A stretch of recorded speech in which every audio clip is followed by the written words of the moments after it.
Shalom Javerín, estamos con el último vídeo y a mí me ha provocado bastante inquietud decidir qué comparto y qué dejo fuera.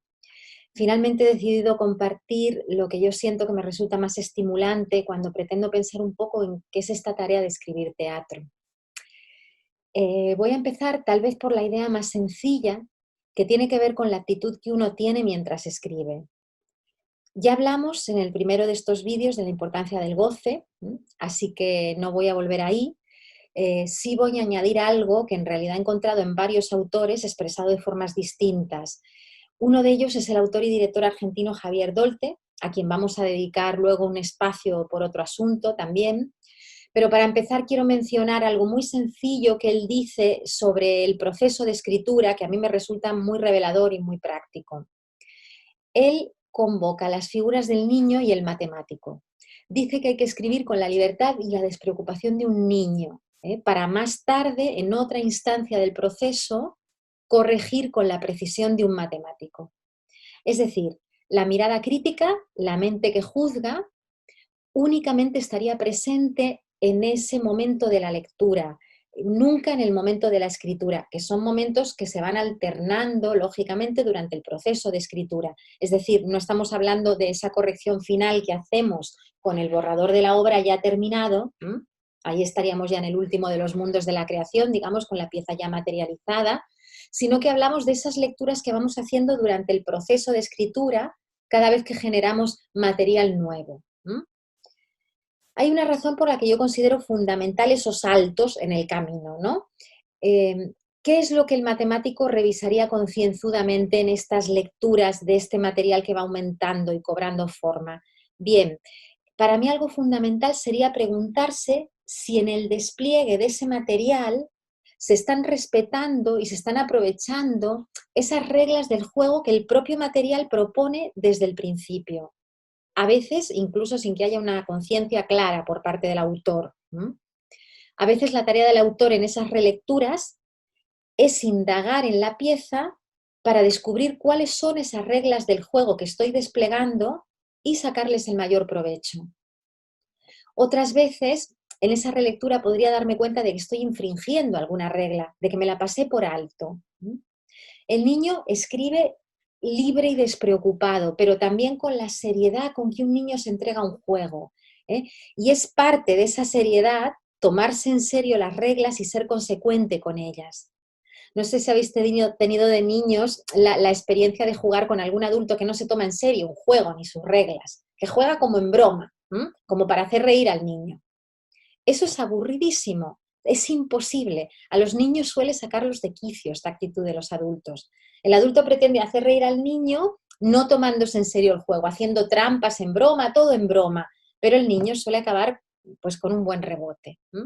Bueno, pues yo como espectadora también puedo acabar con un rebote si veo que el autor no está fundando una poética propia con unas reglas de juego que después es capaz de desplegar y de respetar y desplegarlas con goce, con pasión, con todo el rigor de un juego al que me entrego con la seriedad de un niño. Bueno, he dicho que este tipo de binomio, el del niño y el matemático, me refiero, lo he encontrado también en otros autores expresado de otras formas. Julia Kristeva, por ejemplo, decía esto mismo, pero no logro encontrar el pasaje donde lo dice ni con qué palabras lo decía, así que no puedo explicarlo. Pero Cartoon, por ejemplo, de quien ya estuvimos hablando, menciona una especie de dialéctica entre el pavo real y la cucaracha. Dice que a veces en la escritura se necesita contar con la vanidad de un pavo real, porque si no uno no se atreve a asumir riesgos. Y a la vez hay que estar dispuesto a que cuando nos toque esa labor de relectura, que ya hemos visto que tenemos que hacer constantemente durante el curso de la pieza, podamos sentirnos como una cucaracha miserable, con perdón por las cucarachas, y podamos aceptar que gran parte del material de búsqueda podría ser un material descartable, ¿no? De desecho. Digamos que una clave es tener la tranquilidad de que puedo permitirme escribir mal porque sé que puedo corregir bien. Eso de la dialéctica entre el pavo real y la cucaracha está señalando que en la escritura hay primero una zona omnipotente y más tarde una zona más sensata. Y hay que ir alternándolas también durante el proceso. Cuando escribo, lo que hago es algo muy parecido a entregarme a una especie de improvisación imaginaria. Digo imaginaria porque está en mi cabeza, si estoy ahí sola, y lo digo sobre todo para los actores que han tenido la experiencia de improvisar. Me entrego a una improvisación con la única pretensión de permitir que los personajes actúen en el marco de una situación y desde ahí los dejo hablar, sin miedo. Debo permitir que esta improvisación fluya en un estado acrítico, donde no me juzgo y donde dejo que las cosas aparezcan. Y parte de esta libertad que me permite fluir me la puede dar el hecho de saber que después vendrá ese otro yo matemático, lector o como queramos llamarle, que podrá corregir críticamente. Bien, vamos a avanzar con otra idea de Javier Dolte muy esclarecedora. En sus artículos teóricos sobre escritura, él hace una fuerte apuesta, una fuerte defensa de lo que él llama procedimiento. Por supuesto, no es el único autor en hablar de esto, pero él realmente acuña el concepto y lo hace de una forma particularmente útil y didáctica, me parece a mí, así que me propongo reproducirla. Él, para empezar, define el procedimiento como el sistema de relaciones matemático, ahora veremos qué es esto, que puede deducirse de un material teatral. Una observación importante es que este sistema de relaciones es arbitrario, es porque sí, como lo son todas las reglas del juego. Más observaciones importantes antes de entrar a explicar esta definición y a poneros un par de ejemplos. Hay en cada obra una materia narrativa indispensable, sin la cual el procedimiento no puede ponerse en marcha. Es más, Dolte dice, el argumento disfraza el procedimiento. Como decía, ahora veremos todo esto a través de algún ejemplo, pero quiero destacar que, en opinión de Javier Dolte, lo único que interesa a la hora de hablar de la vigencia de una obra es saber si su procedimiento está aún vigente. Vamos a ver un ejemplo práctico de cuál sería el procedimiento de una obra que la mayoría conocemos bastante bien, Los días felices, de Beckett. Supongo que la mayoría tenemos imágenes de esta obra en la cabeza.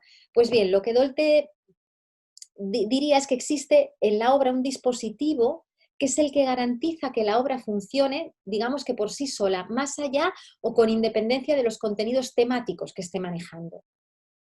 Es más, los contenidos en realidad son únicamente la consecuencia natural de la puesta en marcha de un dispositivo. Vamos a verlo. Dicho de una manera un poco provocadora, ponemos en un escenario a una actriz inmovilizada de cintura para abajo, enterrada en una montaña de arena o de basura. Le damos un bolso con ciertos elementos, con un cepillo de dientes, un espejito, una pistola, una sombrilla, en fin, todo eso que maneja Winnie en Los días felices, ese otro personaje que recta por ahí también, y le pedimos a la actriz que haga lo que pueda y que diga lo que quiera, pero sin hablar nunca de su inmovilidad y siempre alardeando de las extraordinarias posibilidades que tiene, de todo lo que puede hacer desde esa posición. Ahí tenemos el primer acto de Los días felices, diría Dolte, ¿no? Después enterramos a la actriz hasta el cuello, le damos unas consignas parecidas y ya tenemos la obra completa. Por supuesto, puede haber quien se indigne y diga cómo va a dar igual que esos textos de la obra los escriba Beckett o los improvise una actriz. Y de acuerdo, no es que eso dé igual, pero lo que quiere hacer notar Dolte es que lo que se supone más emblemático de la pieza, el hecho de que Winnie esté enterrada, es una decisión arbitraria de Beckett y la presenta como una convención.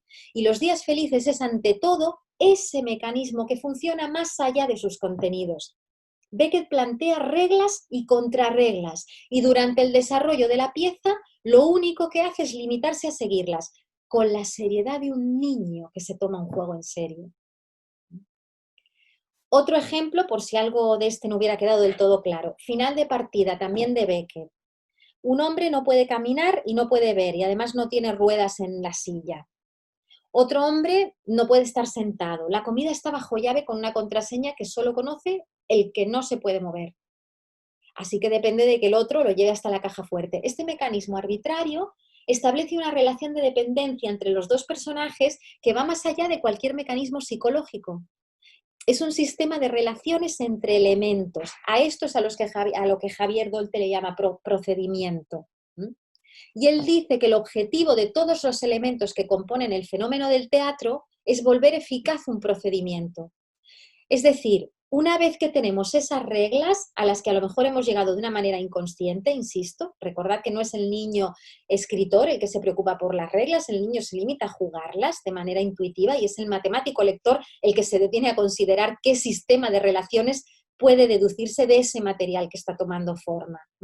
Una vez tenemos esas reglas, decía, hay una materia narrativa indispensable para que el procedimiento pueda ponerse en marcha.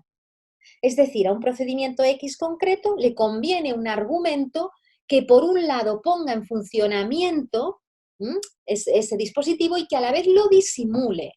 Recordemos que el argumento disfraza el procedimiento, decíamos. Verlo de esta forma significa distanciarse mucho del modelo de análisis predominante para la literatura dramática del siglo XX, que como bien sabéis es fuertemente psicologista. Bueno, yo me he extendido con esto bastante y no me da tiempo casi ni de mencionar 3 o 4 asuntos más en los que yo quería entrar.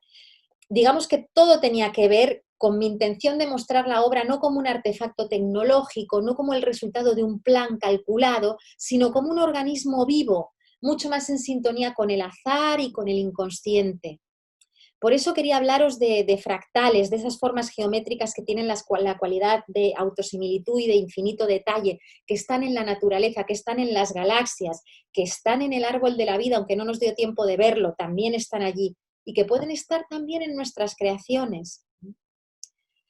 Como no me da tiempo de entrar en más análisis, me voy a permitir terminar con el consejo estrella, digamos, que yo os daría a la hora de poneros a escribir, después de todo lo dicho en estas sesiones.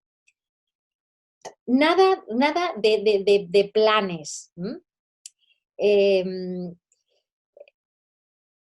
Nada de esquemas dramáticos que os pueden conducir a dramas esquemáticos. Escribid sin saber lo que queréis decir ni lo que queréis contar. Dejaos sorprender por lo que aparece. Descubrid todo el tiempo cosas antes que inventarlas.